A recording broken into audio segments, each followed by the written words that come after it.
The town of Hollow Creek wasn't built for those who questioned their place. Sunlight filtered through the gun smoke that hung over its dirt streets like judgment, and whispers followed anyone who dared to step beyond their station. It was a place governed not by written laws, but by unspoken boundaries, the kind that trapped dreamers and broke spirits with the precision of a well-aimed bullet. Before we jump back in, tell us where you're tuning in from, and if this story touches you, make sure you're subscribed, because tomorrow I've saved something extra special for you. Sadie Hawkins moved through that town each morning with her grandfather's revolver holstered at her hip and her eyes fixed straight ahead. She didn't smile. She didn't lower her gaze. She had learned years ago that nothing unsettled the men of Hollow Creek more than a woman who refused to shrink in their presence. Her grandfather, Augustus Hawkins, had once been the territory's most celebrated lawman. A legend, they said, the kind of marshal whose shot could extinguish a candle flame at 50 paces without disturbing the wick. But legends fade with time. Augustus was found dead near Cottonwood River 3 winters past, badge missing, boots muddied, and nothing but mystery left behind. They claimed he'd suffered a heart seizure while tracking a fugitive. Sadie never believed that. She never would. Since then, she'd kept his memory alive the only way she knew how, by mastering what he had taught her. Every dawn, while the town still slumbered, she practiced behind the livery stable, shooting at bottles, tin cans, and sometimes just weathered fence posts. She didn't shoot to impress. She shot to remember. She shot to survive. The revolver was heavy in her small hand. It kicked like a stallion, but it was the last connection. She had to him, and when she held it, the world made sense, if only for a moment. Word of the sharpshooting contest spread through Hollow Creek like wildfire that spring. Mayor Chester Wilson announced it with his customary self-importance, standing on a crate outside the saloon, whiskey flushing his cheeks. $100 gold to the steadiest hand in Hollow Creek. Men only, unless some lady thinks she's man enough to outshoot us. Laughter erupted like dynamite in a mine shaft. Sadie had already made her decision before the echoes faded. She would enter. She would stand on that street. She would win. Mrs. Abernathy, who ran the town's only boarding house and had held Sadie's hand through her grandfather's funeral, tried to dissuade her over steaming cups of coffee that evening. "You know what they'll say, child," she murmured, eyes worried beneath grey brows. "What they'll do if you best them." "I ain't here to be liked," Sadie answered, tying her hair tightly back. "I'm here to be remembered." That night, alone in her small rented room, she cleaned her grandfather's revolver like it was sacred ritual. Each polish of the barrel a silent promise, each check of the cylinder a question unanswered. But something else stirred beneath her determination. A quiet fear she couldn't name. Not fear of losing, not even fear of the men's mockery. It was the fear of being seen clearly, openly, not as Augustus Hawkins's granddaughter, not as a curiosity in a small-minded town, but as herself. And in Hollow Creek, being truly seen could cost everything. The morning of the contest arrived scalding. Hot, the kind of day where heat rippled the air above the street and made distant buildings waver like mirages. Hollow Creek gathered at the edge of town, where wooden targets had been arranged at various distances. The whole community turned out, not for the demonstration of skill, but for the entertainment, particularly when they saw Sadie walk onto the dusty Main Street, revolver holstered at her side. She wore her grandfather's worn leather vest, too large for her frame but cinched tight, and boots that had been resoled 3 times. Her eyes, green as river moss and just as unfathomable, surveyed the crowd. Men started jeering before the first shot rang out. "This ain't no quilting bee," shouted Samuel from the mercantile. "Careful, boys, she might break a nail and start crying," called another. "Maybe she's here to serve drinks to the real competitors," suggested Levi Barnes, the livery owner's son, who'd been asking for Sadie's hand since she turned 16. The jeers cut like a whip, but Sadie didn't flinch. She walked to the registration table and placed her name on the list with steady hands. Mayor Wilson looked up from beneath bushy eyebrows and sneered. "You certain about this, girl?" he asked loudly enough for everyone to hear. "There's no shame in knowing your rightful place." She met his gaze and said clearly, "There's plenty of shame in hiding behind rules made from fear." That silenced him. Not for long, but long enough. Her name was added last, after the town's favorite sons, Levi Barnes, Deputy Frank Miller, and Swift Hand Jenkins, whose mustache required more maintenance than his shooting skills ever had. Contest structure was simple. 3 rounds of increasingly difficult shots, first at stationary targets, then at moving ones, finally at distant objects barely visible to the naked eye. Each man strutted to the line, puffed out his chest and fired shots that sometimes hit true and sometimes went wide. The crowd cheered either way, especially for the misses, which brought raucous laughter. Then it was Sadie's turn. She stepped forward, adjusted her stance, took a steadying breath, and drew. Crack! The first target splintered cleanly. Crack! The second target shattered. Crack! The third target split perfectly down the center. Silence fell. For one heartbeat, the entire town forgot to jeer. She had outshot them all with speed, with accuracy, with a calm that made the men look like fumbling boys. But silence in Hollow Creek never heralded acceptance. It signaled something worse brewing. Deputy Miller, face burning with humiliation, stumbled forward and accidentally knocked into her as she prepared for the second round of shooting. Sadie staggered, caught herself and raised her revolver again, but the crowd had already erupted into renewed laughter. "She got lucky," someone shouted. "Ain't natural for a woman to shoot straight unless the devil's guiding her hand." Mayor Wilson sauntered over, face twisted in a smirk. "Contest rules say competitors must maintain proper stance throughout. That stumble of yours invalidates your round." His deputies nodded in agreement. "You're disqualified." Gasps, then more. Laughter. But not everyone joined in. At the edge of the crowd, leaning against a hitching post like he'd grown there, stood a man unknown to Hollow Creek. Tall, weathered, with a badge pinned to his dust-covered coat. He didn't speak. He didn't smile. He simply watched. His eyes followed Sadie as she lowered her revolver. Not in shame, not even in anger, just disbelief, the kind that stung worse than rage. As she turned to leave, shoulders squared and steps rigid, the stranger stepped forward. Quietly, deliberately, he reached out and without a word, he took her hand. The laughter still rang in Sadie's ears as she attempted to walk away with whatever dignity remained. Her fingers tightened around the smooth, walnut grip of her revolver, which now felt like it was burning against her palm, not from heat, but from the shame that clung to it like gunpowder residue. Her boots kicked up small clouds of dust with each step, and each footfall away from that contest felt heavier than the last. She didn't cry. Not here, not in front of them, but her heart pounded like hoofbeats against her ribs, then from behind her a hand.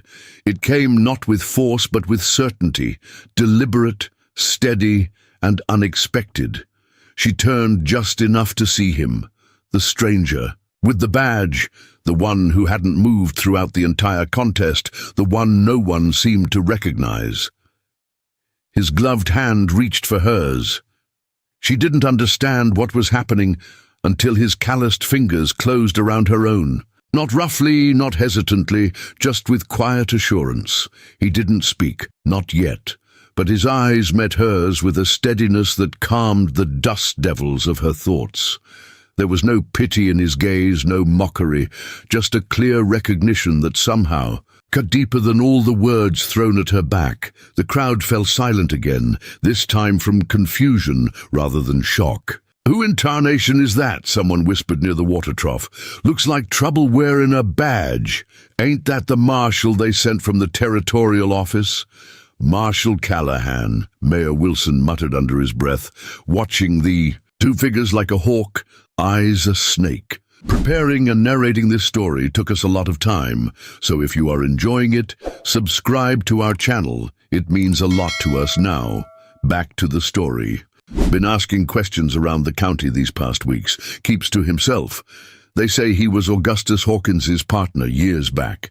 The kind of man who speaks little and shoots less, but when he does, graves get dug. But Sadie didn't care about the whispers or the eyes burning into her back, because the man beside her finally broke his silence. "You shoot straighter than any of them," he said, his voice low and weathered like leather left too long in the sun. "Don't let small men diminish what you are." She stared at him. Those were the first words of true recognition she'd heard in months, maybe years, and they weren't performative. They weren't said for effect. They were spoken only for her, and that resonated in a way she couldn't articulate. She opened her mouth to reply, but no sound emerged. He was already turning, still holding her hand as if letting go wasn't yet an option. The crowd parted before them, not from respect but wariness. Together they walked past the saloon, the general store, the small chapel where they'd laid her grandfather to rest. They said nothing, but in that silence something took root between them, a connection, an understanding, a possibility. Marshal Callahan stopped beside the old well where the shade was deepest and the noise of the town faded. He released her, hand carefully, as if setting down something of value. "You didn't have to do that," she said finally, voice barely above a whisper. "They'll turn their gossip on you now too." "I know," he answered, then shrugged, as if the opinions of others were as insignificant as dust on his coat. She studied his face. "Why?" He leaned against the well, arms crossed. "Because I've seen what happens when good people get crushed by bad rules." She looked at him properly now. Really looked. He wasn't young, he wasn't untested. His eyes were the kind that had witnessed too much death, and his coat hung heavy with the weight of 1,000 miles. A scar traced from his temple to his jaw, another crossed the back of his right hand. A man who had spent most of his life facing down the barrels of other people's choices. "You knew my grandfather," she said. It wasn't a question, he nodded. "Rode with him for 7 years. "Then why? Haven't I seen you before? Why weren't you at his funeral? I don't attend funerals of men who aren't really dead." The words hit her like a physical blow. She stepped back, uncertain. "What are you saying?" He looked at her for a long moment. Not through her, into her. "I'm saying your grandfather didn't die of any heart seizure. And he wasn't tracking any fugitive." That hit harder than any mockery ever could. She felt the blood drain from her face. "I don't understand." "No," he said, "but you will." And with that, Marshal Callahan adjusted his hat and walked toward the sheriff's office, as if he hadn't just shattered the foundation of her world with a handful of words. Sadie stood there, revolver at her side, the noise of the contest far behind her, and for the first time in a long while, she felt something stir inside her chest. Not grief, not even hope. Purpose. The town of Hollow Creek carried on, as small towns always do. By the following morning, the sharpshooting contest had become just another story to embellish over whiskey. Some claimed Sadie had wept. Others swore she'd cursed the mayor before storming off. But no one could quite explain the marshal who had walked with her, the one with the silence that spoke volumes and the eyes that made even the bravest men find something interesting to study on the ground. No one saw Marshal Callahan again for the next 2 days, though rumor claimed he'd taken a room at the far end of Mrs. Abernathy's boarding house. And no one missed the fact that Sadie Hawkins was asking questions she'd never dared ask before. Questions about the night her grandfather supposedly died, about who found him, about why no one ever saw the body before burial. Questions that hung in the air like gunsmoke, refusing to dissipate. The third day after the contest dawned, with clouds gathering on the horizon, promising a storm that the drought-stricken land desperately needed. Sadie rose before the rooster's crow, her sleep having been fitful and plagued by questions. She dressed quickly, strapped on her grandfather's gun belt, and stepped out onto the boarding house porch, just as the first drops of rain began to fall. There, seated in a weathered rocking chair as if he'd been waiting all night, was Marshal Callahan.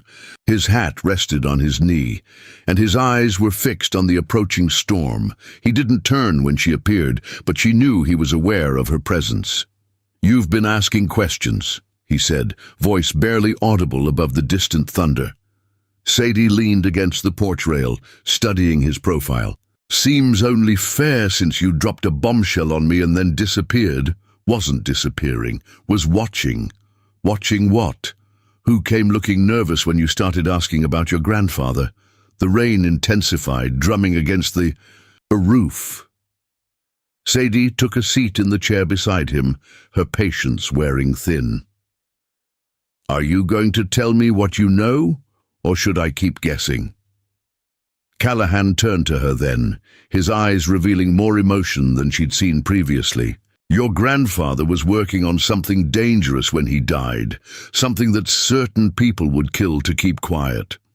"What kind of something? Railroad money, missing shipments, territorial officials with new houses they couldn't possibly afford." He paused, watching a flash of lightning illuminate the street. Augustus was always too stubborn to let go of things. "Like his granddaughter," Sadie said softly. The ghost of a smile crossed Callahan's face. "Like his granddaughter." Thunder crashed overhead. Callahan rose, placing his hat back on his head. "Get your rain slicker. We're going for a ride." "In this weather, best time to move without eyes following. Besides," he added, scanning the darkening street, "been too many strangers in town asking about the new Marshal." They rode out of Hollow Creek under a sky that had opened like a floodgate. Their horses pushed through muddy trails that wound away from town, heading toward the rise of Serpent's Back Ridge. Sadie's questions tumbled forth between lightning strikes. Where were they going? How did Callahan know her grandfather wasn't dead? Who was responsible? The Marshal answered in fragments, pieces of a puzzle she couldn't yet assemble. "Augustus contacted me 8 months ago, said he'd uncovered something big. Asked me to come quiet-like if he suddenly stopped writing." "And he did stop," Sadie supplied. Callahan nodded. "Got word of his death 3 days after his last letter. Didn't believe it for a minute. But there was a funeral. A grave. Empty casket makes for an empty grave." After an hour's ride, they reached an abandoned mine entrance, half hidden by overgrown brush and fallen rock. Callahan dismounted, secured the horses under a sheltered outcropping, and motioned for Sadie to follow. He lit a lantern and led her into the mine shaft. The air grew cold and close around them as they ventured deeper. Water dripped from the timber supports, and their footsteps echoed against stone walls. Sadie's hand rested on her revolver, a habit that had become instinct. "My grandfather hated mines," she said, breaking the oppressive silence. "Said they were man's way of rushing what nature takes millennia to create." Callahan glanced back at her. He came to appreciate their uses. They reached a fork in the tunnel, and Callahan took the right path without hesitation. 50 paces in, he stopped before what appeared to be a cave-in. But instead of turning around, he handed Sadie the lantern and began shifting specific rocks. In a careful pattern, with a grinding sound, a section of the wall swung inward, revealing a hidden chamber. "Augustus always did have a flair for the dramatic," Callahan muttered. Inside, a simple camp had been established. A cot, a small table covered with maps and papers, shelves stocked with canned goods, and ammunition boxes stacked neatly in one corner. Sadie entered slowly, her hand covering her mouth. The air inside held a familiar scent, tobacco mixed with gun oil and leather, her grandfather's scent. "Someone's been living here," she whispered. "Until recently," Callahan confirmed, surveying the space with experienced eyes. "Food's running. Low. Lamp oil, too," Sadie moved to the table, fingers tracing over the maps where routes had been marked in her grandfather's distinctive handwriting. I don't understand. If he's alive, why hide? Why let me believe he was dead for all this time? Callahan placed something on the table before her, a battered tin star, partially melted around the edges. Because to the people hunting him, he needed to be dead. And to keep you safe, you needed to believe it too. Sadie picked up the damaged badge, turning it over in her hands. This is my grandfather's. The one they said was missing from his body. Callahan's voice hardened. He left it for me to find. A message. What kind of message? That someone tried to kill him, but failed. The Marshal spread out one of the maps, revealing markings throughout the territory. Augustus discovered that someone in the territorial government was working with the Clayton gang, railway robberies, stagecoach heists, all hitting shipments carrying government payrolls. And these attacks weren't random, Sadie said, studying the map. They're all along the new railway expansion. Callahan nodded, impressed. Your grandfather realized the thieves had inside information, knew which shipments carried the most money, and precisely when they'd arrive. So someone high up is feeding them information, exactly, and when Augustus got too close, they tried to eliminate him. Sadie finished, the pieces falling into place. He was ambushed at Cottonwood River, shot twice, but managed to escape. The attackers assumed he'd died in the river and reported back to their employer that the job was done. Callahan's jaw tightened. Augustus dragged himself here and has been gathering evidence ever since. Sadie sank onto a nearby chair, the weight of revelation pressing down on her. Then where is he now? That's what concerns me. Callahan examined freshly disturbed papers on the table. Looks like he left. In a hurry. Less than a week ago, I'd guess. Could they have found him? Possible, but not likely. Your grandfather is too careful. He picked up a journal, flipping through the pages. He mentions a final piece of evidence, something that would expose everyone involved. Lightning flashed through a small air shaft above, momentarily washing the chamber in harsh light. In that instant, Sadie noticed something carved into the wall behind the cot, an arrow pointing downward with her initials beside it. Without a word, she moved to the spot and knelt, running her fingers over the rough stone floor until she felt a loose section. She pried it up, revealing a small metal box. Callahan was beside her instantly. What did you find? He left this for me. Sadie opened the box with trembling hands. Inside lay a sealed envelope addressed to her, a small leather pouch, and a folded document. She opened the envelope first, her grandfather's familiar script flowing across the page. Sadie, if you're reading this, then James found you. Trust him, as I have. The document enclosed names every conspirator in the railway scheme, judges, officials, businessmen who've grown rich on stolen government funds. The pouch contains bullets taken from my body, bullets that match the gun of our esteemed Mayor Wilson, who personally led the ambush against me. I've gone to confront the true mastermind behind it all. If I succeed, I'll come for you. If not, this evidence must reach Territorial Governor Hammond, no one else. You are more than they know, more than perhaps even I knew.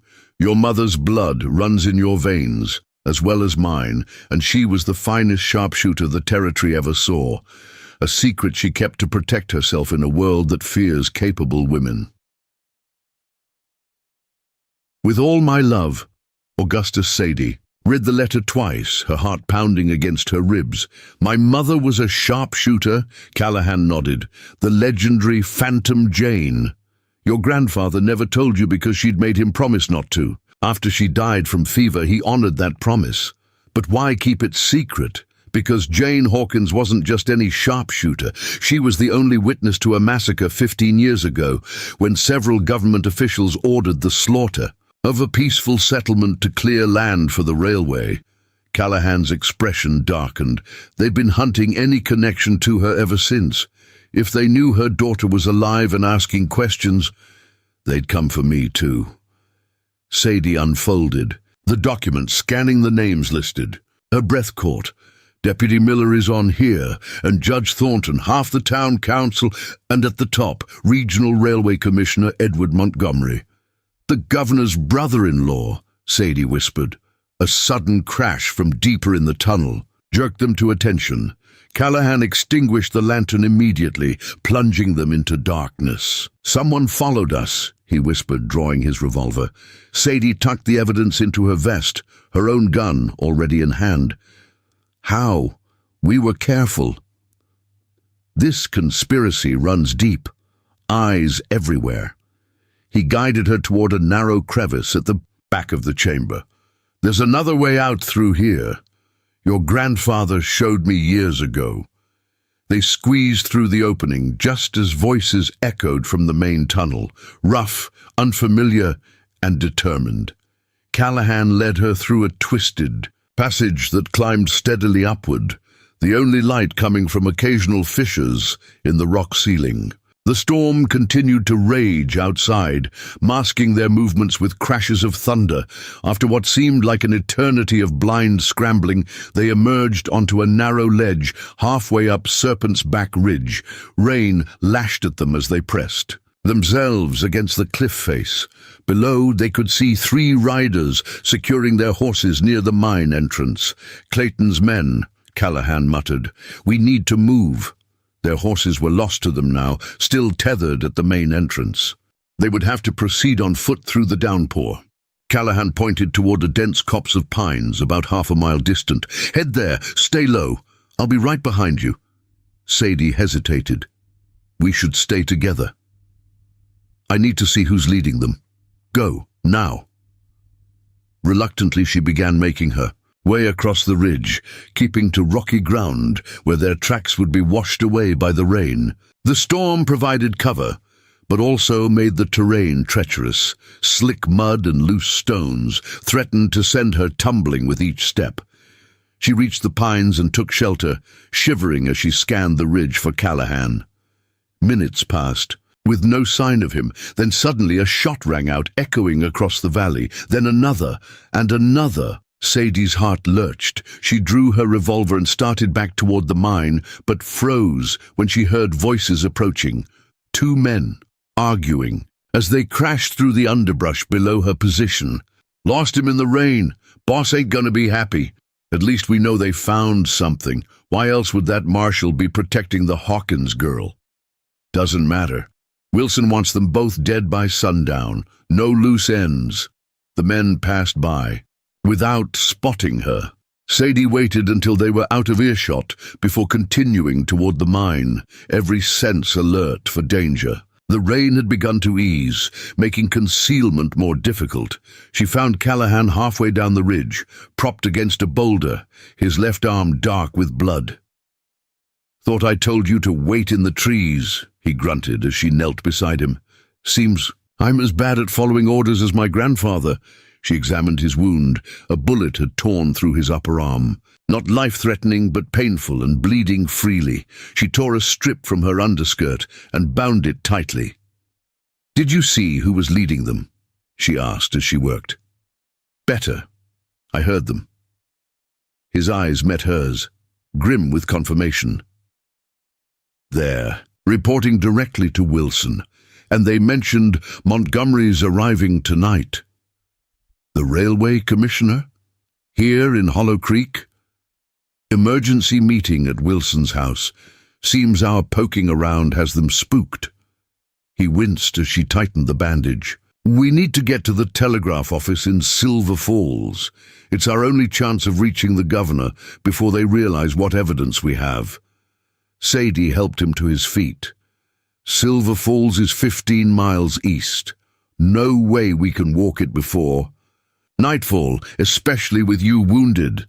"Don't need to." Callahan pointed toward a small cabin nestled in the valley below. "Old man Greeley's place. He raises the finest horses in the territory and owes your grandfather his life. And he'll just give us horses. No questions asked?" "No," Callahan said, with the first genuine smile she'd seen from him.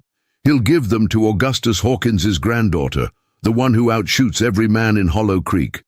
The rain had stopped entirely by the time they reached Greeley's isolated homestead. The old rancher emerged from his cabin with a shotgun that he lowered the moment Sadie introduced herself. His weathered face cracked into a smile of recognition. "By God, you've got his eyes," he said, ushering them inside, "and from what I hear, his aim too." While Greeley's wife tended to Callahan's wound, the old man listened to their abbreviated explanation. He didn't seem surprised by the news that Augustus might be alive. "Never did believe that nonsense about his heart giving out," Greeley said, pouring coffee for his unexpected guests. "Toughest lawman I ever knew. Saved me from a lynch mob back in '79 when I was falsely accused of rustling." As dusk approached, Greeley led them to his stable, where 2 horses stood saddled and ready, a powerful buckskin gelding and a swift-looking black mare. "Take Ember," he told Sadie, nodding toward the mare. "She's fast as sin and twice as smart. She'll get you too. Silver falls even in the dark." They positioned themselves on either side of the Box Canyon's entrance, Callahan behind a rusted ore cart, Sadie atop a crumbling stone wall that offered a clear view of the opening. The eastern sky had begun to lighten almost imperceptibly, transforming the absolute darkness into varying shades of grey. Sadie's heartbeat slowed as she settled into position, her mind surprisingly calm despite the approaching danger. Her thoughts drifted to her grandfather, wondering if he too was hiding somewhere, waiting for enemies to blunder into his sights. The first rider emerged through the crevice cautiously, rifle raised.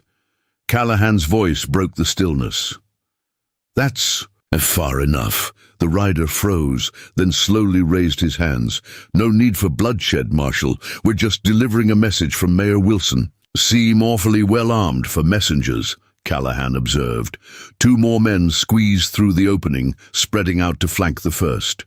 Sadie recognized one as Deputy Miller, the same man who had accidentally knocked her during the shooting contest.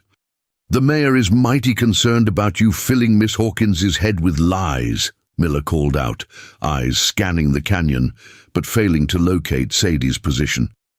"He's offering a fair deal. Return what you took from the mine, ride out of the territory, and nobody gets hurt." "Interesting offer," Callahan replied, "especially considering Mayor Wilson doesn't know what we found." "That right?" Miller's hand hovered near his holster. "Then I reckon we'll just have to bring you back and ask you proper." "You're a poor liar, Miller," Sadie called down, causing all 3 men to swing their attention toward her perch. "And you're an even worse shot. My grandfather would be disappointed in the kind of lawman you've become." Miller's face contorted. "Your grandfather was a fool who stuck his nose where it didn't belong, just like you." "My grandfather's alive," Sadie said, watching shock register on their faces, "and he's gathered enough evidence to hang every last one of you." A 4th figure appeared at the crevice, not forcing his way through, but addressing those already inside. "Enough talk. Kill them both and find the documents." Sadie recognized the voice instantly. Mayor Wilson himself had joined the pursuit. At his command, Miller drew and fired in a single motion. The bullet struck stone inches from Callahan's position, sending fragments flying. The ambush erupted into chaos. Sadie fired the Winchester with a precision that surprised even her first shot catching Miller's right shoulder, spinning him backward. Callahan dropped to one knee, revolver barking twice, sending the other. "Men diving for cover. Get Wilson!" Callahan shouted as he reloaded. Sadie swung the rifle toward the crevice, but the mayor had already retreated. More shots peppered their positions, forcing her to duck behind the wall. When she rose again, 2 more men had squeezed through the entrance, using the fallen Miller as cover while they dragged him toward an abandoned mining shed. The gunfight settled into a tense stalemate. 5 attackers now inside the canyon, pinned, down, but dangerous, with Sadie and Callahan holding the higher ground, but outnumbered. Dawn had broken fully now, painting the canyon walls with pale golden light that did nothing to warm the chill in Sadie's bones. A bullet whined past her ear, close enough that she felt its passage disturb her hair. She returned fire, forcing a man back behind a stack of rusted barrels. Across the canyon, Callahan was moving from position to position, keeping their attackers guessing, compensating for his injured arm with cunning and experience. "We can't. Stay here," he called to her during a lull in the shooting. "They'll have reinforcements coming around the main canyon to flank us." "Then we make a push," Sadie decided, checking her ammunition. "Clear them out before the others arrive." Callahan nodded grimly. "On my signal, target the shed first. That's where Miller went." He fired 3 rapid shots toward the ore cart, where 2 men had taken refuge, then whistled sharply. Sadie understood immediately. A diversion. She raised the Winchester and fired twice into the mining shed's remaining windows, heard a cry of pain, then vaulted over her wall and moved quickly down the slope toward a new position. The gambit worked. Believing they were under full assault, 2 men broke cover, attempting to reach their horses. Callahan's revolver cracked once, twice, and both went down. Sadie reached a pile of boulders that offered a clear line to the shed and the crevice beyond it. "It's over, Miller!" she shouted. "Tell your men to throw out their weapons!" No answer came from the shed. Instead, a rifle barrel poked through a broken window, firing blindly in her direction. She held her position, waiting for the barrel to appear again. When it did, she fired instantly. The rifle clattered to the ground outside the shed. Suddenly, hoofbeats thundered from the crevice. Someone was making a run for it. A rider burst through the narrow opening, bent low over his horse's neck. Sadie recognized Mayor Wilson, attempting to flee while his men provided covering fire. Without thinking, she stepped into the open, raised the Winchester to her shoulder, and tracked the fleeing figure. The world narrowed to the sight picture. The mayor's back, the morning light glinting off his distinctive silver vest buttons, the steady rise and fall of the horse beneath him. She exhaled slowly, just as Callahan had said her mother did, and squeezed the trigger. Wilson jerked violently, then toppled sideways from his saddle, crashing to the ground in a cloud of dust. His panicked horse continued galloping out of the canyon. Silence fell, broken only by the echo of the shot reverberating off the canyon walls. Then a white handkerchief appeared, waving from the shed window. "Don't shoot!" Miller's voice sounded, strained, fearful. "We're coming out!" Callahan approached cautiously, his revolver trained on the doorway. "Weapons first, then you." 3 revolvers and a shotgun slid through the doorway. Miller emerged slowly, left arm hanging useless, right hand raised. Behind him, another man, one of Wilson's ranch hands, supported a third whose leg was badly wounded. "Check Wilson," Callahan ordered Sadie as he covered the surrendering men. He approached the fallen mare carefully. Winchester ready, Wilson lay face down in the dirt, unmoving. She used the rifle barrel to roll him over, then stepped back in shock. It wasn't Wilson. The man wore Wilson's distinctive coat and hat, but the face belonged to one of the deputies who had sneered at her during the shooting contest. Understanding dawned immediately. Wilson had sent a decoy wearing his clothes, while he himself had likely circled around to cut them off at the canyon's far end. "It's not him," she called to Callahan, who cursed under his breath. Miller laughed, bitterly despite his wound. "You think Wilson would risk his own neck? That's Hank Larson, volunteered to wear the mayor's Sunday best. Got paid extra for it, too." "Where's Wilson heading?" Callahan demanded. "Silver Falls, same as you, but not for any telegraph office." Miller winced as he shifted his weight. "Commissioner Montgomery's coming in on the morning train.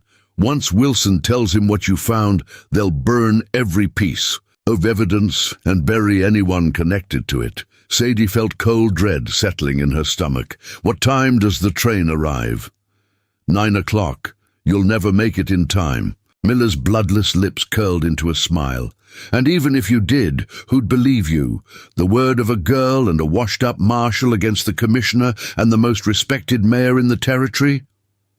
Callahan grabbed Miller by his shirt front. Where is Augustus Hawkins? How should I know? He's dead. Try again. Callahan tightened his grip. Wilson knows he's alive. Where would he go looking for him? Fear flickered across Miller's face. I don't know nothing about... You were there. At Cottonwood River, Sadie interrupted, stepping closer. You helped ambush my grandfather. Your name is on the document we found, along with details of every payroll robbery you helped coordinate. Miller's eyes darted between them. I was just following orders. Where would Wilson go looking for Augustus? Callahan repeated, voice dangerously soft. The old watchtower, Miller finally answered. North of Silver Falls. Wilson said if Hawkins was still alive, that's where he'd go to ground. Sadie exchanged a glance with Callahan.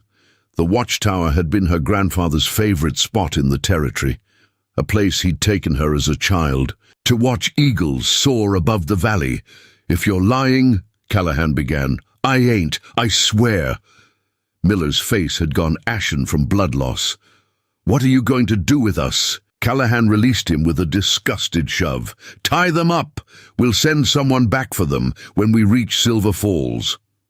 While Callahan secured the prisoners, Sadie searched the bodies of the fallen men. On one, she found a telegram that made her breath catch. Valued merchandise secured. Stop last witness en route to delivery point. Stop meet at watchtower. Stop. Look at this, she called to Callahan, handing him the paper. They've got someone, a witness. The Marshal read it quickly, his expression darkening. Or they've got your grandfather. Then we need to reach that watchtower. Sadie was already moving toward the horses. We have two objectives now. Warn the territorial governor and save my grandfather. We can't do both, Callahan said, following her. Not in time. Then we split up. She mounted her horse, decision already made. You're wounded, but you know what to say to the governor. I'm the better shot now, and I know the way to the watchtower. That's not happening. Your grandfather would never forgive me if I let you ride into an ambush alone. I'm not asking permission, Marshal. She checked the Winchester, then secured it in the saddle scabbard. My mother died because powerful men wanted to silence her. I won't let the same happen to my grandfather. Callahan studied her, something like pride warring with concern on his weathered face. You are just like him, you know. Stubborn as a day is long. Must be a family trait. She managed a tight smile. Give me your badge. What for? If I'm going to crash a meeting between Mayor Wilson and Commissioner Montgomery, I might as well look official. Callahan removed his marshal's badge and handed it to her. This doesn't make you bulletproof. No. She pinned it to her vest. But it might make them hesitate just long enough. Dawn had fully broken as they rode from the box canyon, splitting up at the main trail. Callahan heading east toward Silver Falls and the telegraph office, Sadie turning north toward the high country where the abandoned watchtower stood sentinel over the territory. The morning air carried the scent of sage and gunpowder as she urged her horse to a gallop across the open plateau. The document naming the conspirators was secured inside. Her vest, the weight of it nothing compared to the burden of knowledge that pressed upon her. Her mother, poisoned for witnessing a massacre. Her grandfather, hunted for seeking justice. And herself, a woman whose skill with a gun had been mocked just days ago, now riding alone toward a confrontation that would either expose the corruption poisoning the territory or add her name to its list of victims. The sun climbed higher as she rode, casting her shadow long across the grassland, a single rider moving like an arrow toward truth or consequence. Either way, Sadie Hawkins would not be turning back. The abandoned watchtower rose from the northern ridge like a skeletal finger, pointing accusingly at the sky. Built during the Apache Wars a generation earlier, it had once served as the territory's first line of defense, a place where sharp-eyed scouts could spot trouble miles away and signal warnings with mirror flashes or smoke. Now it stood forgotten, its wooden stairs rotting, its purpose obsolete in a time of uneasy peace. Sadie approached cautiously, leaving her horse tethered in a stand of juniper half a mile back. The sun had climbed to mid-morning position, which meant Montgomery's train would be arriving in Silver Falls soon. Whatever was happening at the watchtower, she needed to assess quickly and decide whether to intervene or ride for the telegraph office to help Callahan. She moved on foot through the rocky terrain, Winchester cradled in her arms, every sense alert. The land was deceptively open, rolling hills of golden grass interspersed with outcroppings of red stone that could hide a dozen men. Twice she froze as eagles soared overhead, their shadows gliding across the ground like silent messengers. Quarter mile from the watchtower, she spotted the horses, 7 of them, tethered in a natural depression that hid them from casual observation. Among them was a cream-colored stallion with distinctive black stockings that she recognized instantly as Mayor Wilson's prized Arabian. So the telegram had been correct. This was indeed the meeting place. Crouching behind a boulder, Sadie surveyed the area through her rifle's scope.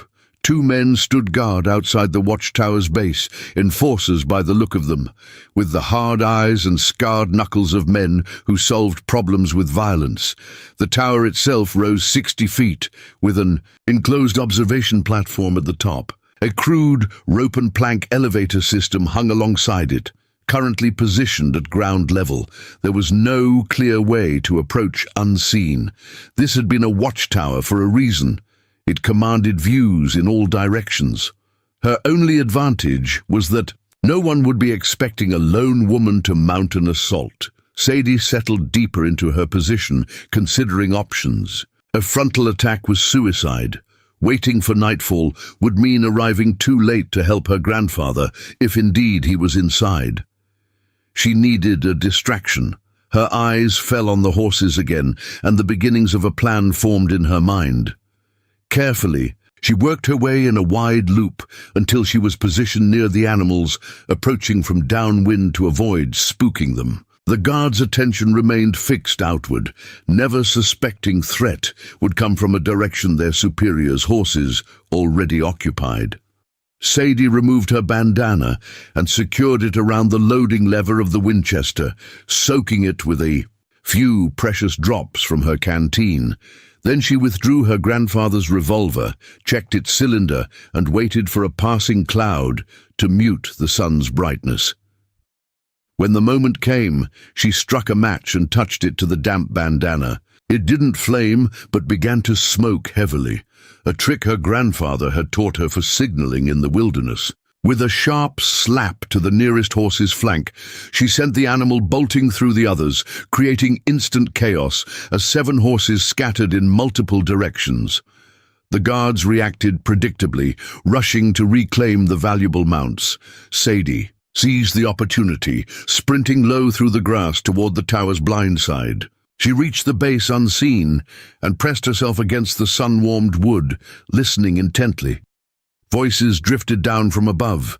Angry, urgent voices engaged in heated debate. One she recognized immediately as Mayor Wilson's distinctive southern drawl.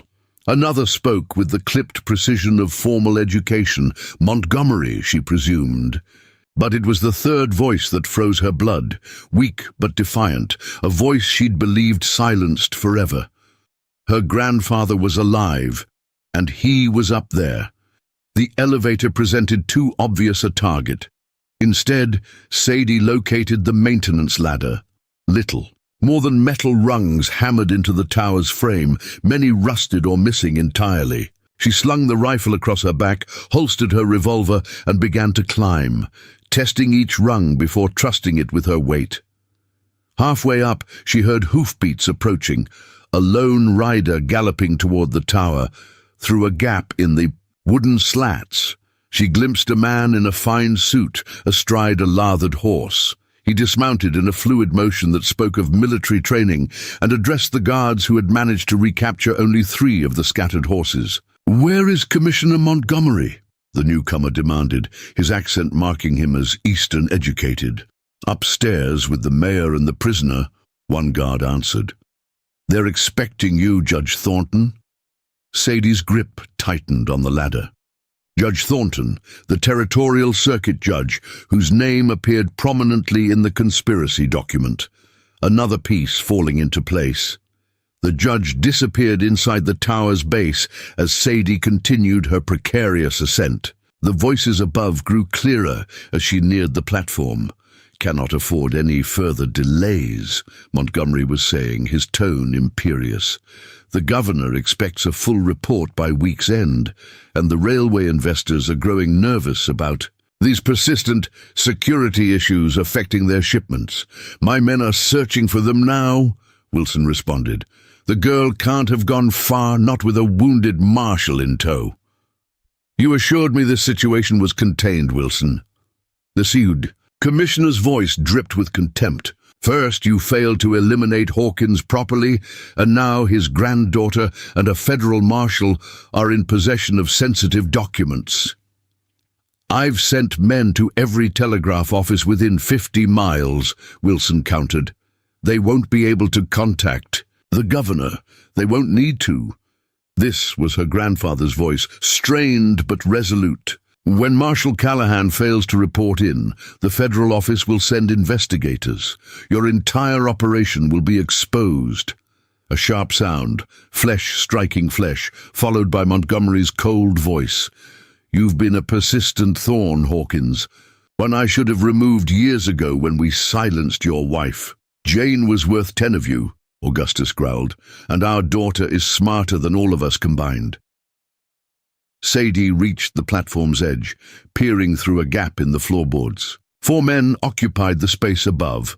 Montgomery in an expensive tailored suit, Wilson looking disheveled from his hard ride, her grandfather tied to a chair with blood crusting one side of his face, and a 4th man she didn't recognize, likely. Montgomery's personal security.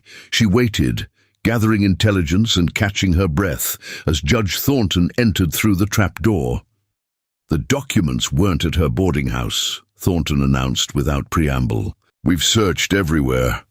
Then she has them with her, Montgomery concluded. Wilson paced nervously. What about the witness, the one who survived Clearwater? Secure for now, Montgomery replied. But if these documents reach the governor, with the witness testimony, even my influence won't be enough to contain it.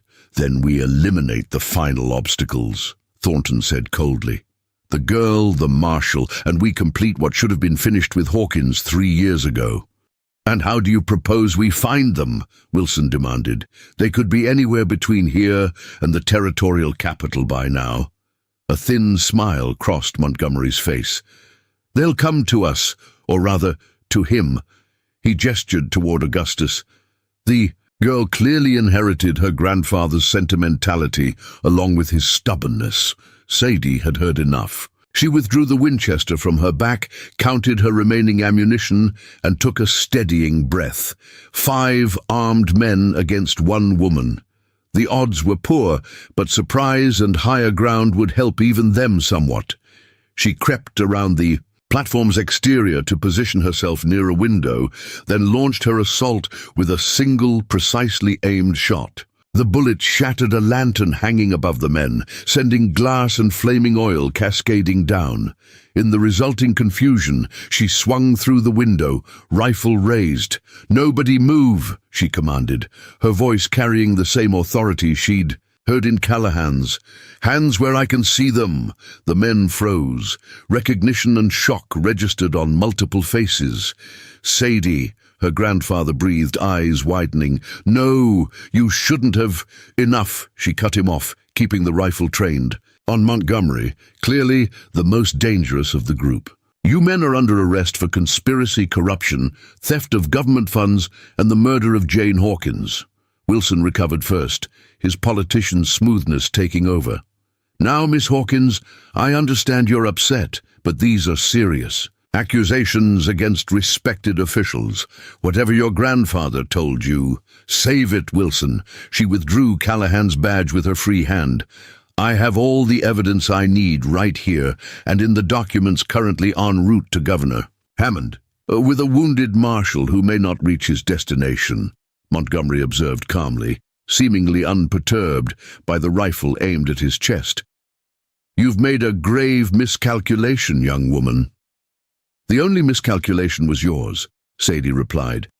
When you thought you could bury the truth about Clearwater, my mother saw what you did to those settlers, and now I have her witness statement, along with a signed confession from Deputy Miller detailing your entire operation.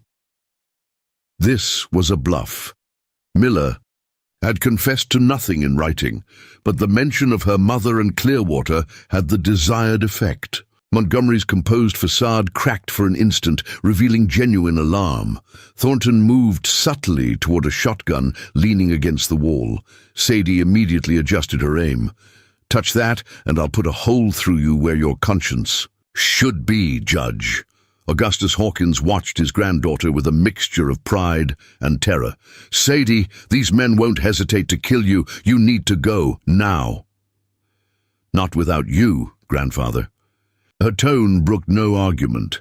And not without justice for Mother.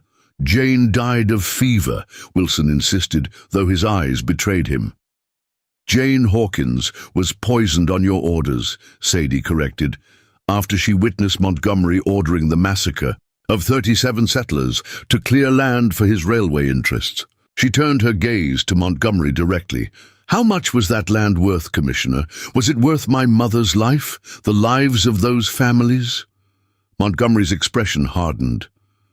Progress requires sacrifice, Miss Hawkins.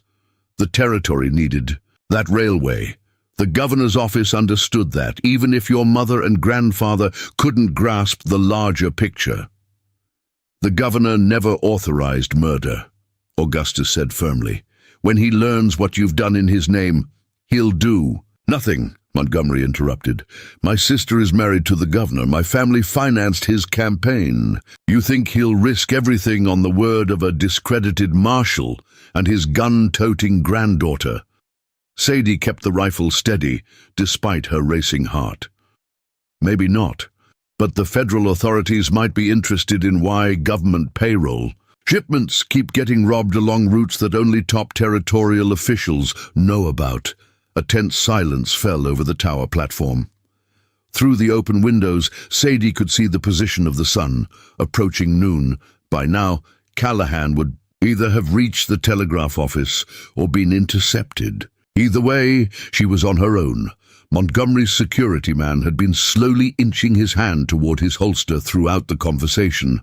Sadie fired without warning, the bullet tearing through his hat brim, freezing him in place. Next one goes. Lower, she warned. You can't shoot all of us before one of us gets to you, Wilson pointed out, regaining his nerve. Maybe not, she conceded. But I'll make sure the commissioner and the judge don't walk out of here. How's that for your larger picture? Augustus strained against his bonds. Sadie, listen to me. There's something you don't know. A gunshot from outside interrupted him, then another. The distinctive report of Callahan's revolver. Montgomery smiled thinly. It seems we have additional guests.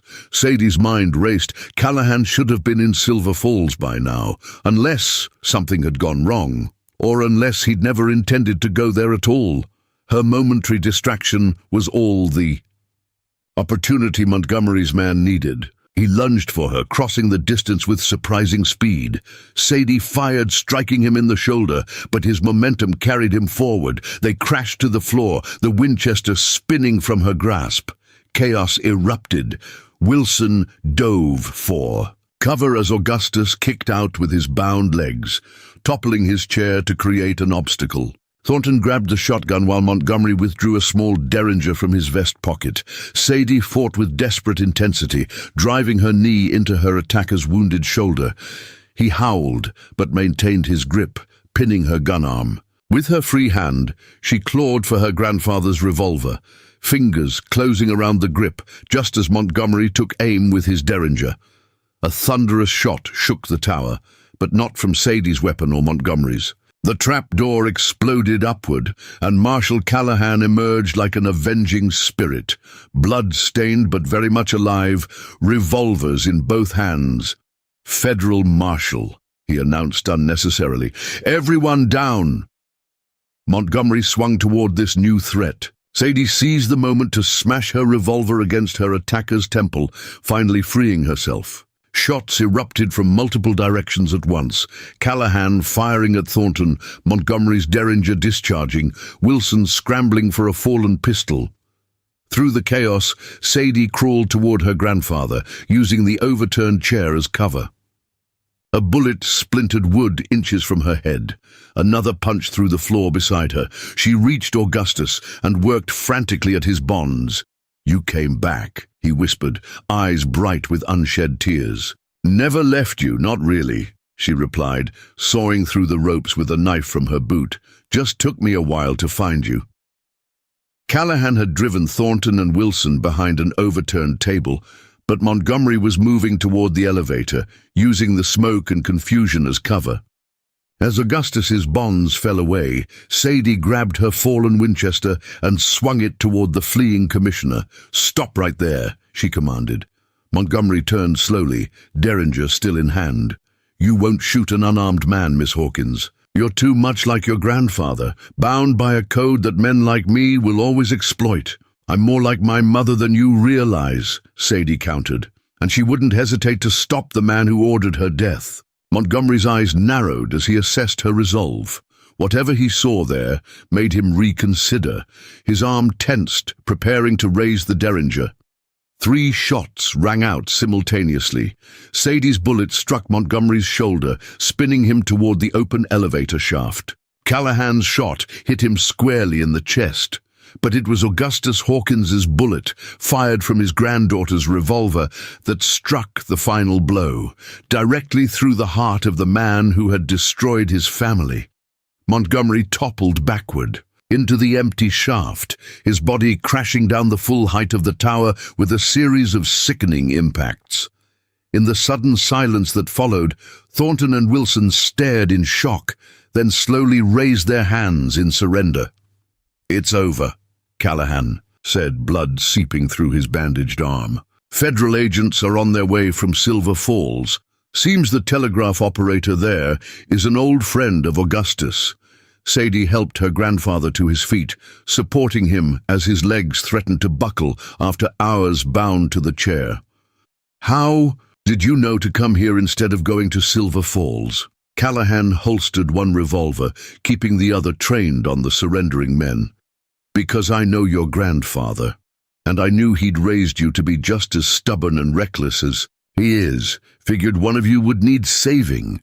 "And the documents?" Augustus asked urgently. "Safe," Sadie assured him, patting her vest. "Along with Mother's witness statement, the one you kept hidden all these years." Augustus's weathered face showed a mixture of grief and pride. "I wanted to come forward with it so many times, but after Jane died, protecting you became my only priority. I understand that now." She helped him toward the trapdoor.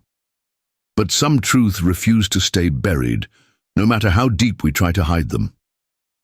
Outside, the afternoon sun cast long shadows across the plateau. More riders were approaching from the direction of Silver Falls, the federal agents Callahan had mentioned. Among them, Sadie spotted a familiar figure on horseback, and her breath caught. "Is that Sarah Clearwater?" Augustus confirmed, "the only other survivor of the massacre. She was just a child when it happened, hiding in a root cellar while her family and neighbors were slaughtered. I've kept her hidden for 15 years, moving her from safe house to safe house." "She's the witness Montgomery mentioned," Sadie realized. Augustus nodded. "The final piece of evidence, with her testimony, the documents you found, and what we just witnessed here, not even the governor can sweep this under the rug." Callahan supervised as Wilson and Thornton were secured in the rope elevator to be lowered to the waiting agents. The bodies of Montgomery and his man would follow. "What happens now?" Sadie asked, watching as Sarah Clearwater dismounted and approached. "The tower," her face bearing the solemn determination of someone finally confronting their past. "Justice happens," Callahan answered, overdue but arriving nonetheless.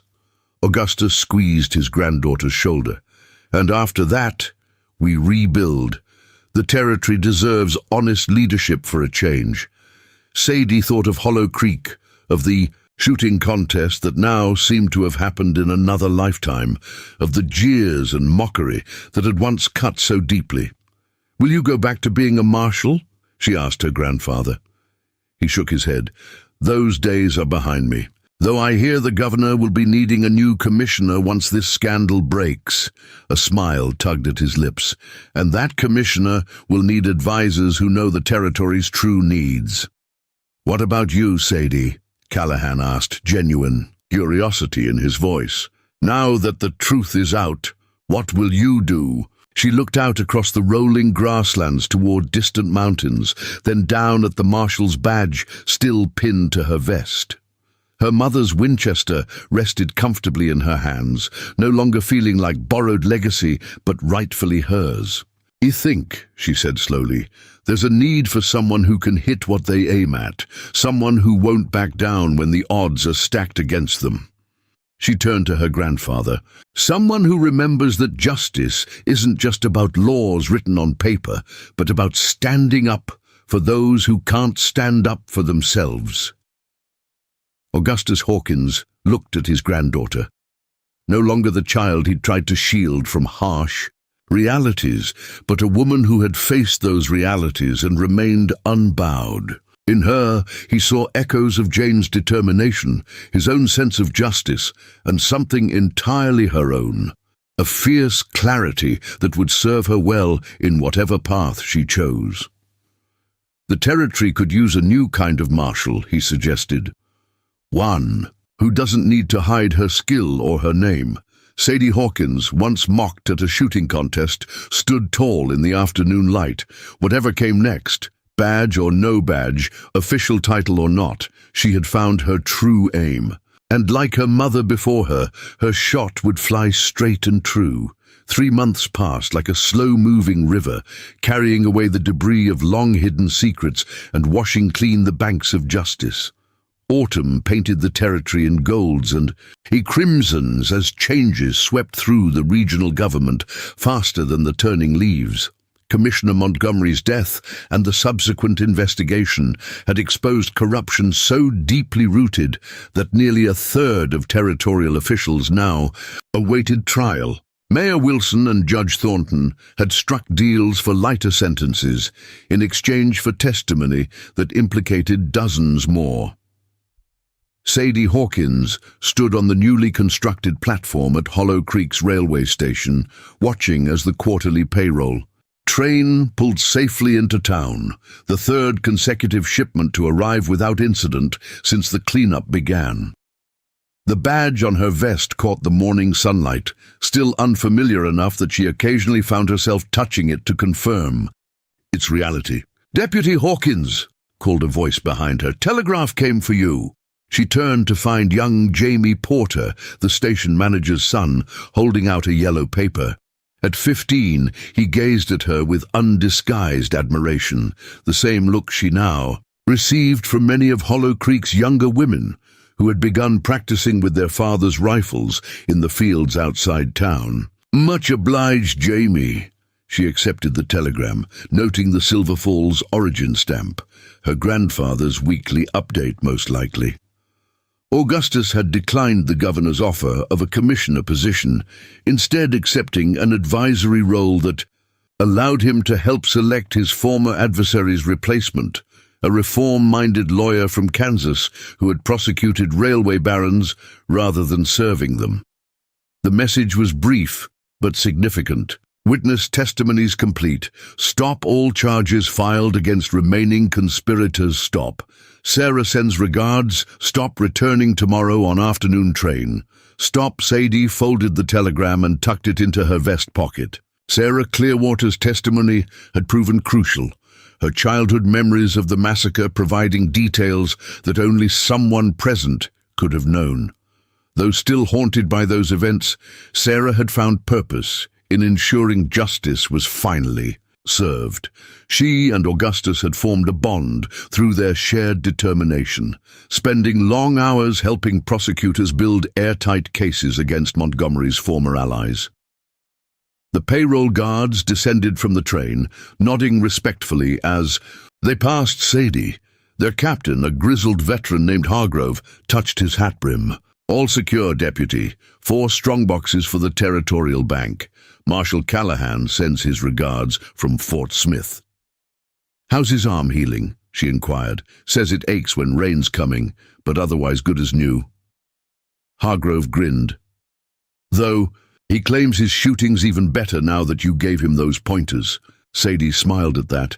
Callahan had been promoted to Regional Marshal Coordinator, overseeing law enforcement across 3 territories. His recommendation had been instrumental. In her appointment as deputy, the first female peace officer officially recognized by the territorial government. The appointment had caused controversy initially, but her role in exposing the conspiracy had silenced most critics.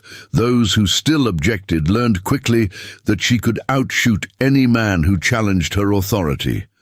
After supervising the payroll transfer to waiting bank guards, Sadie walked Hollow Creek's main street toward her office in what had once been Mayor Wilson's headquarters. The town had changed subtly since that fateful shooting contest. Shopkeepers who had once snickered behind her back now greeted her with respectful nods. The saloon that had refused to serve unescorted women now hosted a weekly ladies' shooting club in its backyard. Most significantly, the town's eyes had been opened to the corruption that had festered in their midst for years. When evidence revealed that Wilson had embezzled town funds to build his grand house on the hill, public sentiment shifted dramatically.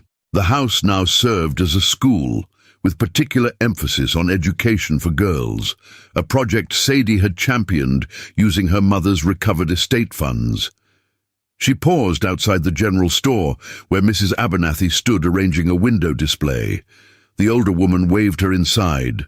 "Just got a shipment from back east," Mrs. Abernathy announced, leading Sadie to a wooden crate. "Ordered it special after what you said about your mother."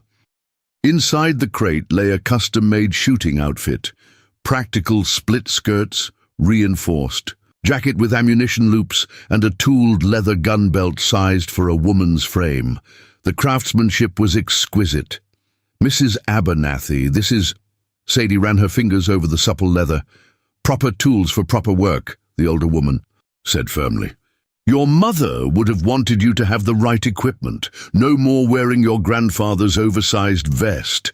Sadie's throat tightened unexpectedly. "I don't know what to say." "Say you'll wear it to the Territorial Shooting Championship next month." Mrs. Abernathy's eyes twinkled. "Those men from Tucson need showing up something fierce, the Territorial Championship." Sadie had almost forgotten. After Governor Hammond had personally requested her participation to demonstrate the territory's progressive values to our Eastern investors, she'd reluctantly agreed. Though her badge wasn't for show, she understood the symbolic importance of her visibility in such events. "I'll wear it proudly," she promised. Later that afternoon, Sadie rode to the old practice range behind the livery where her journey had begun.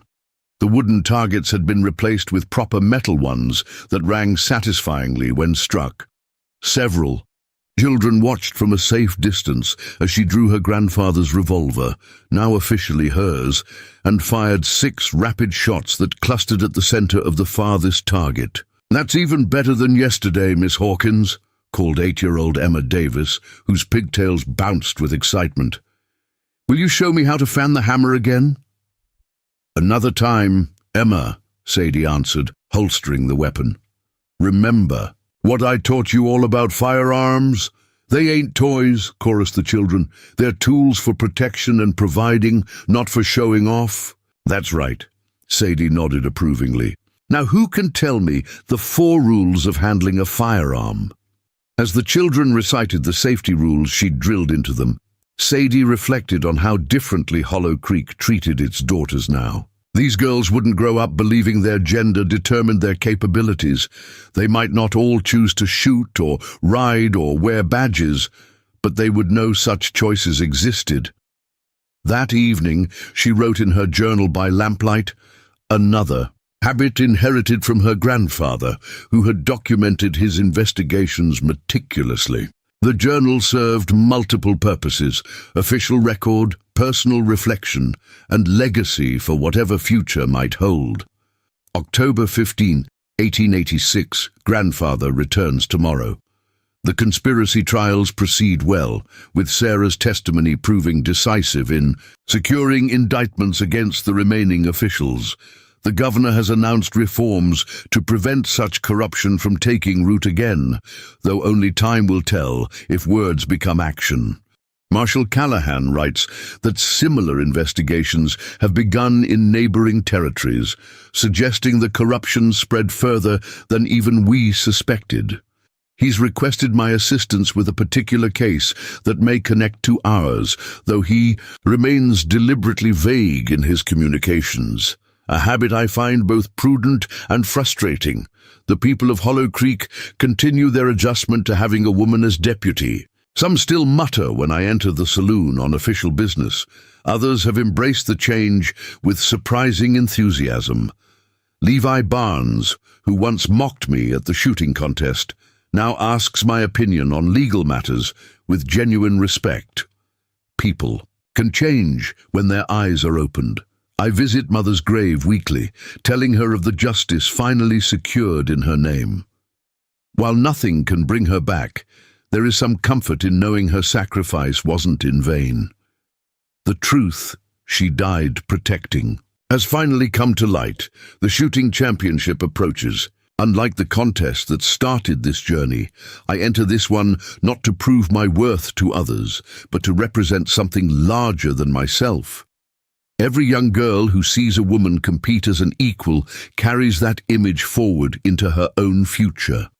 Sometimes I wonder what would have happened had Marshal Callahan not appeared that day, had he not taken my hand when everyone else laughed.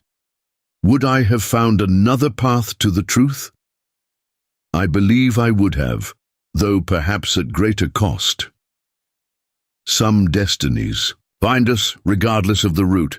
She closed the journal as a knock sounded at her door. Deputy Frank Miller, demoted but retained in a limited capacity after his cooperation with the investigation, stood outside, his expression troubled. "Riders coming in from the north," he reported. 6 men, heavily armed, Harry at the telegraph. "Office says the line to Silver Falls just went dead." Sadie grabbed her gun belt. "Alert the town council. Get the volunteer deputies armed and positioned around the bank and the station." "You think it's Clayton's remaining men?" Miller asked, falling into step beside her. "Possibly. Or friends of Wilson's seeking revenge." She checked her revolver by instinct.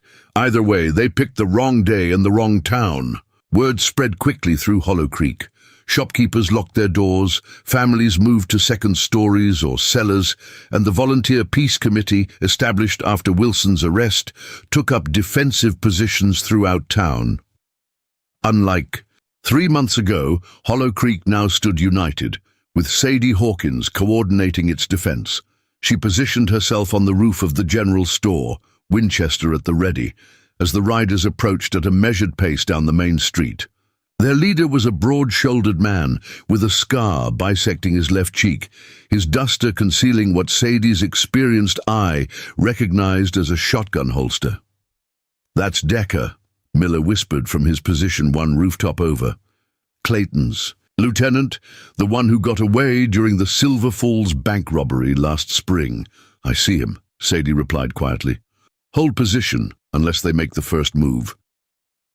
The riders halted in the center of town. Decker stood in his stirrups, scanning the seemingly deserted street.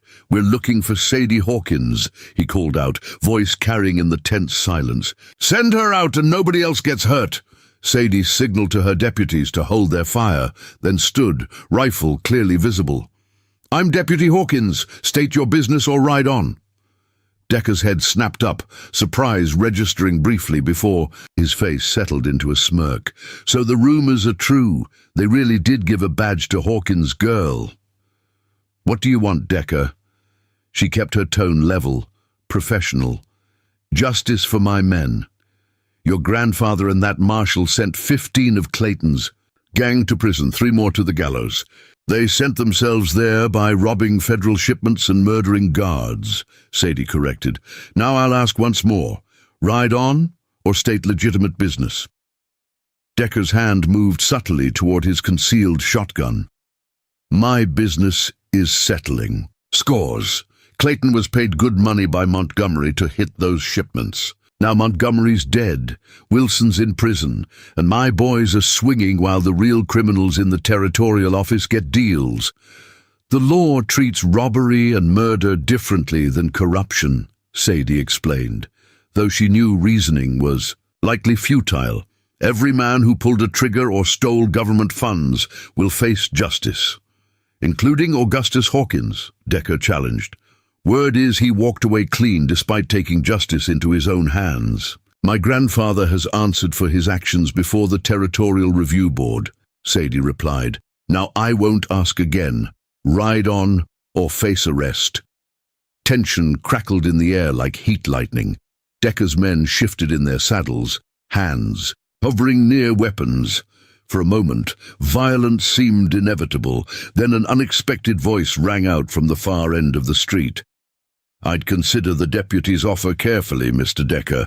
She's being unusually generous. All heads turned to see Augustus Hawkins standing beside Marshal Callahan. Behind them, a detachment of federal agents spread into covering positions. The train wasn't due until tomorrow, Decker said, his confidence visibly faltering. We expedited our journey when we received word of your plans, Callahan explained, stepping forward. 5 of Clayton's imprisoned men have provided statements about your role in organizing the railway robberies. The murder of 2 guards at Copper Creek has been directly attributed to your orders. Decker's face hardened. Clayton should have kept his mouth shut. Clayton's looking to avoid the noose, Augustus said. You would be wise to consider a similar strategy.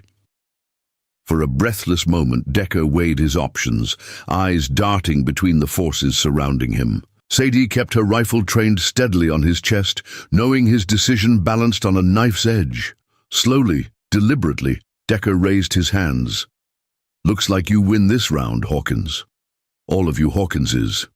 As Callahan's men moved in to disarm and arrest the riders, Sadie descended from her position to meet her grandfather.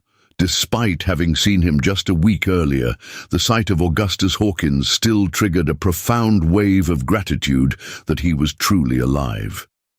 You're early, she said simply, fortuitously so.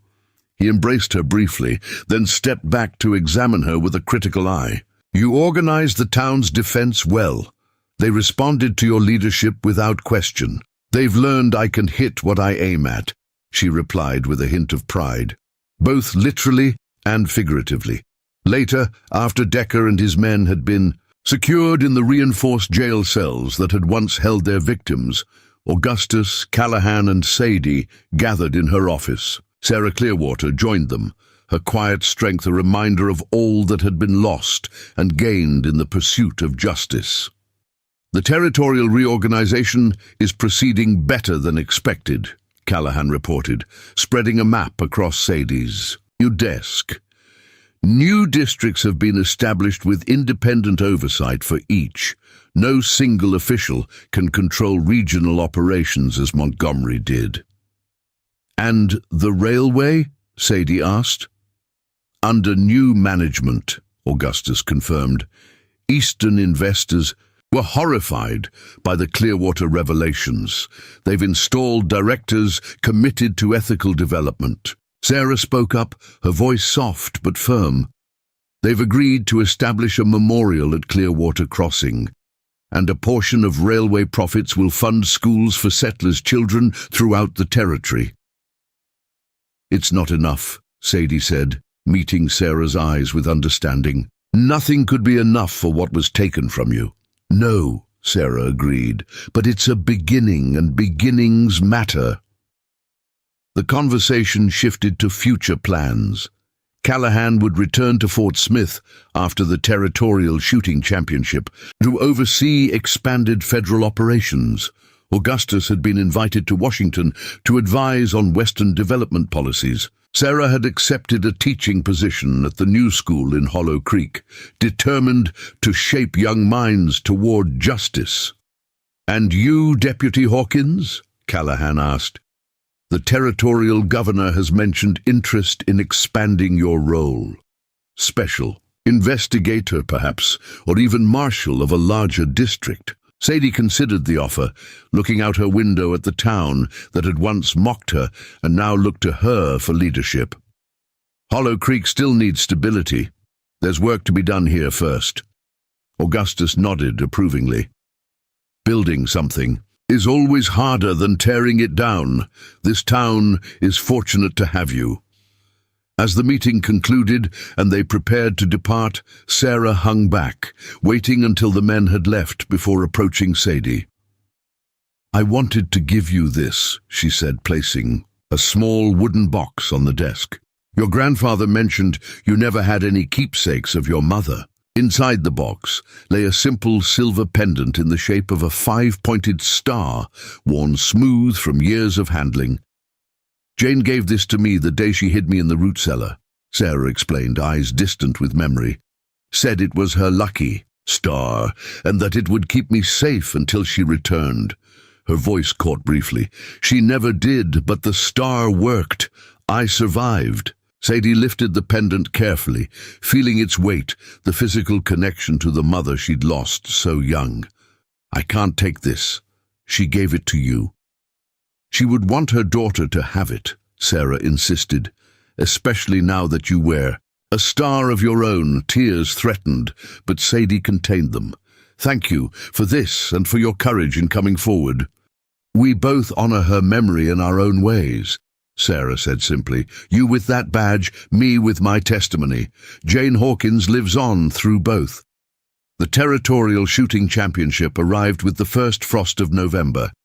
Competitors from across 3 territories gathered at the newly constructed range outside Silver Falls.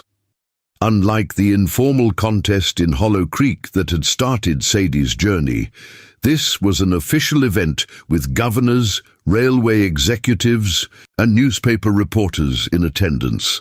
Sadie wore the custom shooting outfit Mrs. Abernathy had procured, her mother's pendant visible at her throat, her grandfather's revolver at her hip.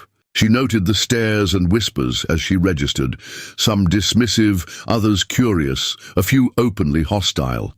"First woman to compete," observed a journalist from a San Francisco paper. "Care to comment on what that means for the territory's future?" "Deputy Hawkins?" She considered the question as she checked her equipment. "It means the territory is finally recognizing talent regardless of who possesses it. That benefits everyone." The competition consisted of 5 events: revolver accuracy, rifle distance shooting, moving targets, speed drawing, and the final challenge round, where competitors faced unpredictable scenarios. As the only woman among 32 entrants, Sadie drew particular attention during the preliminary rounds. By mid-afternoon, that attention had transformed from skepticism to astonishment as she qualified among the top 5 competitors advancing to the finals. Her grandfather watched from the official's platform, his expression neutral save for the pride evident in his eyes. Beside him, Marshal Callahan traded quiet observations with Sarah Clearwater, who had never witnessed formal shooting competition before. The final challenge round required competitors to ride a designated course, engaging targets of varying difficulty. From horseback, this was traditionally where lawmen separated themselves from exhibition shooters who lacked field experience. Sadie mounted her mare, the same black horse Greeley had given her during their escape months ago, and waited for The starting signal, the course before her represented everything she had overcome. Doubters, conspirators, those who believed a woman's aim could never match a man's, those who thought truth could be buried forever. The signal rang out. She urged her horse forward, drawing her revolver in a smooth motion that would have made her mother proud. The first targets fell in rapid succession, tin cans at 20 paces, then silhouette targets partially obscured by brush. She reloaded without slowing, the skills honed through months of daily practice flowing naturally. The rifle portion required dismounting, engaging distant targets, then remounting to continue the course. Sadie's transitions were flawless, her shots finding their marks with precision that drew appreciative murmurs from the crowd. When she cleared the final obstacle, a series of aerial targets launched unpredictably, applause erupted spontaneously. She finished the course with the fastest time and highest accuracy of any competitor. As she dismounted, the nearest challenger, a Texas Ranger with 20 years' experience, approached with extended hand. "Never seen shooting like that from man or woman," he said, genuine respect in his voice. "Your grandfather trained you well." "He gave me the foundation," Sadie acknowledged, accepting the handshake, "but I built the rest myself." The awards ceremony was attended by the governors of 3 territories, each eager to associate themselves with the progressive image of a female champion. Sadie accepted the golden trophy with appropriate gratitude, but refused to let politicians use her victory for their own narrative. "This win isn't about being the first woman," she told the assembled reporters. "It's about being the best shooter, regardless of anything else. That's the true equality we should be working toward." As the crowds dispersed and congratulations faded, Sadie found herself standing at the edge of the practice range, looking out toward the distant mountains where the abandoned watchtower still stood. Augustus joined her, his step lighter than it had been in years. "Your mother would have been prouder than words could express," he said quietly. "I know." Sadie touched the silver star at her throat. "Though I think she would have outshot me." Augustus smiled. "Perhaps. She never got the chance to see how good she could become. You have that opportunity, because of her sacrifice, and yours." Sadie turned to face him fully. "You gave up everything to pursue the truth." "Not everything," he corrected, resting a hand on her shoulder. "I still had my granddaughter, even when she didn't know I was watching over her." The setting. Sun cast long shadows across the range, turning the world to gold and crimson. In the distance, the evening train whistled as it approached Silver Falls Station, the same track that had once been built on bloodshed, now serving as a lifeline of legitimate commerce and connection. "What comes next?" Sadie asked. Not just of her grandfather, but of herself. "Justice is never finished," Augustus replied, "but it can progress, one straight shot at a time." As they walked back toward town, Marshal Callahan approached with an official-looking telegram. "Governor's office," he explained, handing it to Sadie. "Arrived during the final round." She opened it and read quickly, her expression shifting from surprise to thoughtful consideration. "They're establishing a special investigations unit," she explained. "Agents who can move between territories, handling cases local authorities can't or won't address. They want me to help train the first cohort." "Sounds like a recognition of your unique qualifications," Callahan observed. "And a chance to ensure what happened here doesn't happen elsewhere," Augustus added. Sadie folded the telegram, tucking it away as she had done with so many pieces of evidence that had eventually revealed a larger truth. The journey that had begun with mockery at a small-town shooting contest had opened doors she never imagined existed, not just for herself, but for others who would follow. The town of Hollow Creek wasn't built for those who questioned their place, but Sadie Hawkins had questioned anyway, had demanded answers, had refused to accept the boundaries others established. In doing so, she hadn't just found justice for her family, she had redrawn the boundaries themselves. The next morning would bring new challenges, new cases, new opportunities to demonstrate that truth, like a well-aimed bullet, eventually hits its mark. But for tonight, walking between the two men who had helped her discover her own strength, Sadie Hawkins carried the legacy of her mother's courage and the promise of a future where skill alone determined one's worth. The echo of her shots would resonate long after the mountains fell silent. Up next, you've got two more standout stories right on your screen. If this one hit the mark, you won't want to pass these up. Just click and check them out, and don't forget to subscribe and turn on the notification bell so you don't miss any upload from us.